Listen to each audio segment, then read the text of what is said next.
ಮುಂದಿನ ಮುಖ್ಯಾಂಶಗಳು. Pin Chaitra. Pin ಅಷ್ಟು ಉದ್ದ ಇಲ್ಲ, ಯಾರಕ್ ಪಿನ್ ಇಟ್ರು, ಯಾವಾಗ ಪಿನ್ ಇಟ್ರು, ಆ ಪಿನ್ನಿಂದ ಯಾರಕ್ ಚುಚ್ಚಿದ್ರು, ಯಾರಕ್ ಚುಚ್ಚಿಲ್ಲ ಅಂತಾನೆ ಗೊತ್ತಾಗಲ್ಲ.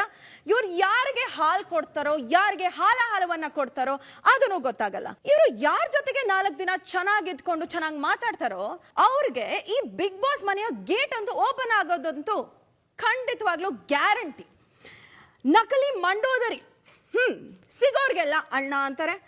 ಸೇಫ್ಟಿಗೋ ಅಥವಾ ಭಯಕ್ಕೋ ಅದಂತೂ ಗೊತ್ತಿಲ್ಲ. ಬಟ್ ಯಾರಿಗೆ ತಂಗಿ ಆಗ್ತಾರೋ ಇಲ್ವೋ ಅವ್ರಿಗೆ ಕ್ಲಾರಿಟಿ ಇಲ್ಲ. ತಾನು ಉಳ್ಕೊಳ್ಳೋಕೆ ಯಾರನ್ನ ಬೇಕಾದ್ರೂ ಮುಳುಗಿಸ್ತಾರೆ. ಮುಂದಿನ ಮುಖ್ಯಾಂಶಗಳು. ರಜತ್ ಅವರ ಬಗ್ಗೆ. ಕಲಿಯುಗದ ನಕಲಿ ಭೀಮ. ಸೋಂಬೇರಿ ಸಿದ್ಧ ಗೊರ್ಕೆ ಒಡ್ಕೊಂಡ್ ಬಿದ್ದ. ಮನೆ ಕೆಲಸ ಅಂದ್ರೆ ಇನ್ನೊಬ್ಳಿಗೆ ಕೆಲಸ ಕೊಡೋದು ಅಂತ ಅನ್ಕೊಂಡಿದ್ದಾರೆ. ಹಾಲು ಕೂಡ ಸ್ವಂತವಾಗಿ ಅವ್ರಿಗೆ ಬಿಸಿ ಮಾಡ್ಕೊಂಡು ಕುಡಿಯೋದಕ್ಕೆ ಬರೋದಿಲ್ಲ. ಕಸ ಗುಡ್ಸು ಅಂದ್ರೆ ಪೊರ್ಕೆ ಹಿಡ್ಕೊಳ್ಳೋಕ್ಕೂ ಬರೋದಿಲ್ಲ.